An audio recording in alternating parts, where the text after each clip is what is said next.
E aí pessoal, beleza? Pra quem não me conhece, eu sou o Fernando Brasileiro e este é o Story Lab 3.0. Hoje, o segundo videozinho dos persas.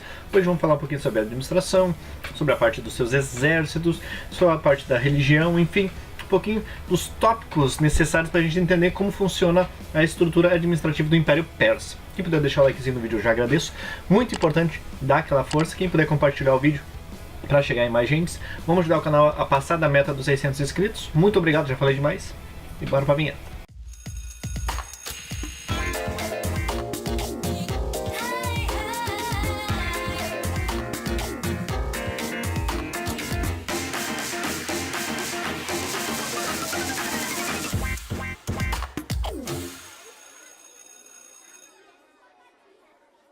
Então pessoal, sobre a administração do Império Persa, como a gente pode começar a trabalhar? Bom, primeiramente o Império Persa, uma vez se expandindo, ele foi dividido em satrápias. Eu não entendi o que ele falou. Isto, satrápias. Eram províncias, no total de 20, administradas por um satrápia. Tinha seus generais a respeito do exército, tinha seus secretários, para fins de burocracia, e tinham também seus fiscais reais. Eles eram tidos, a partir de Dário I, tido como os olhos e ouvidos do rei, ou seja, tudo devia passar por eles, para o imperador ficar sabendo. É mesmo? Certo, pessoal? Aqui no mapa a gente tem um exemplo de como eram divididas as satrápias no Império Persa. Cada uma, lembrando, tinha seu satrápia, tinha seu general, tinha seu secretário e os fiscais reais ali só observando.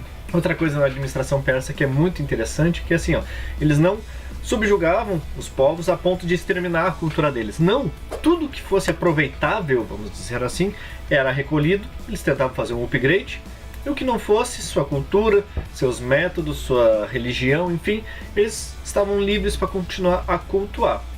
Outro ponto interessante é que foi investido muito, mas muito mesmo em estradas. Por quê? Porque havia um incentivo do comércio nas cidades dominadas. Por quê? Porque eles não queriam destruir aquilo lá, eles queriam que aquilo lá rendesse. Então, quanto mais desenvolvido fosse o comércio, mais imposto gerava para o imperador, ou seja, ele tinha uma noção administrativa muito boa, que começou com o Sírio e seguiu com Dário. Outro ponto interessante era a Estrada Real. Tinha mais de 2.000 quilômetros de extensão e ligava as cidades de Susa e Sardes, que eram as principais, as maiores da região, onde havia um grande fluxo de comércio. Legal! Bem louco! Outro ponto que facilitou também no ramo comercial e, enfim, na propagação de toda a cultura foi a adoção do aramaico como língua oficial, até porque futuramente a adoção de um alfabeto próprio facilitou e muito para a unificação dos, primeiramente, que eram os medos, os persas e demais conquistados. Outro ponto interessante também na parte da administração é que cada ponto de administração, seja uma secretaria, seja um lugar apenas para a burocracia, foi investido muito em palácios. Então a envergadura, a altura das suas edificações era muito interessante. É verdade. Dentro da sociedade, bom, ela era dividida em camadas sociais bem claras, mas nada assim declarado. Por exemplo, temos o rei, o imperador, cabeça, a ponta do triângulo, melhor dizendo. Temos a aristocracia, que eram os sacerdotes, a nobreza, que é o pessoal que tem o sangue real, tem os grandes comerciantes, que daí não entravam pelo seu título de nobreza, mas por possuir muitas riquezas, terras, escravos, enfim, entre outros. Temos aquela camada intermediária, que é a população, pequenos comerciantezinhos, artesãos, os soldados entravam nessa parte, apesar de eles estar muito próximo da aristocracia, a classe deles era um nível abaixo. Temos apenas homens livres, geralmente ligados ao campo, e escravos, que eram em sua minoria. Apesar de eles trabalharem muito a expansão, não havia tantos escravos assim no Império Persa. A economia era focada em trabalho na agricultura, principalmente a cevada, trigo e centeio. Trabalho escravo, como eu disse, não era tanto, não usavam tanta mão de obra escrava, mas o que tinham geralmente era fruto das invasões, os prisioneiros de guerra, ou, como nas outras culturas, também por dívida, ou aquela pessoa que não tem mais condições nenhuma de arcar com o próprio custo, ela se torna um escravo voluntário para poder ser sustentado por alguém em troca da sua mão de obra. A sociedade persa trabalhava muito com impostos, lembrando, por isso que eles investiram muito em estradas, e incentivaram muito o comércio. Quanto mais produtos circulando, quanto mais comércio vendendo, mais impostos temos. E uma vez investindo em conquistas territoriais, mais se expande isso, mais recolhimento de impostos. Tanto que o Império Persa era muito temido e muito poderoso. E a adoção de uma moeda única a partir do Dário I, né, que era o dárico, que era uma moeda de ouro, a partir dali a economia se consolida, né? Temos uma unidade de medida própria, temos leis próprias, temos impostos recolhidos para um único lugar. Então essa centralização facilitou muito o trabalho de Dário. E o exército, ele recebia soldos, ou seja, ele recebia um salário pelo seu trabalho. E isso é um tópico muito interessante, que se a gente for parar para olhar todas as outras civilizações da antiguidade, a primeira que adotou o exército como uma carreira e deu estrutura, deu moradia, deu treinamento, deu salário, virou uma carreira, virar soldado, foi o Império Persa. E eles trabalhavam muito com a questão da cavalaria, arco e flecha, eles eram muito numerosos, e a gente tem uma parte muito interessante do exército persa, que são os imortais. Os imortais eram tidos como uma tropa de elite do Império Persa, independente do seu imperador. Ao longo dos tempos eles sempre foram. Era uma tropa totalmente treinada, focada, não tinha medo do combate, tanto que o combate deles geralmente era carga total. O que é o combate carga total? Não sei. É exatamente isso. Começou a batalha em linha reta, disparando direto para a cara do inimigo, gritando, com armaduras reforçadas, armaduras negras, máscaras de combate. Trabalhamos geralmente com espadas e lanças curtas e sempre com uma flecha na retaguarda, ou seja, eles estavam correndo que nem os loucos, mas tinha flecha voando, o que dava uma certa cobertura, que enquanto defendia aqui, vinha a carga, era difícil, e eles eram altamente treinados no combate corpo a corpo. Você é o bichão mesmo, hein, doido? Aqui chegamos num ponto bem interessante, assim, que vai tomar um pouquinho do nosso tempo, que é a religião do Império Persa. A oficial era o zoroastrismo, ou mazdeísmo, né? É uma religião dualista, que ela acredita no bem e no mal.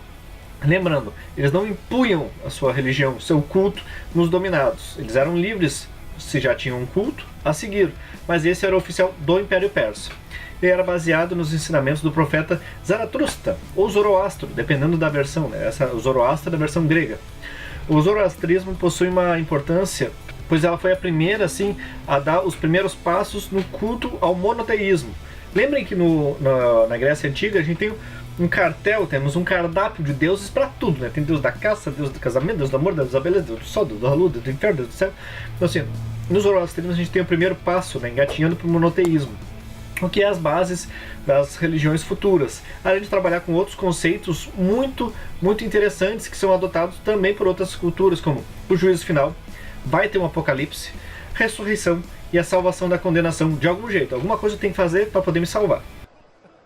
Referente a dualismo, bem e mal, temos Ormuzd Mazda ou Ahura Mazda, que é o que representa o bem, né? É a deidade suprema, né? O criador de tudo, é o bonzinho, esse é o cara do bem, esse aí criou.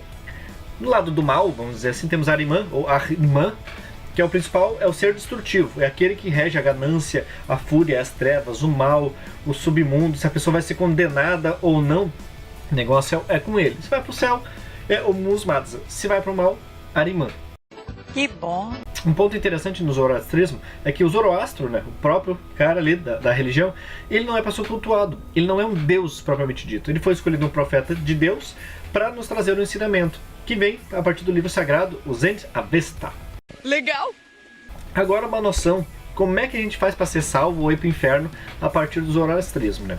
O ser humano, ele aproxima-se de Deus, né, pelo bem e justiça, então sendo bom, sendo justo, o Asha, né, tido pelo zoroastrismo, tá facilitado. Estamos indo, vamos ser julgado como uma pessoa boa. Só que se tu segue assim, no caminho da mentira, da maldade, tu vai pro inferno. Se tu chega na verdade, tu vai pro céu. Simples assim. É claro.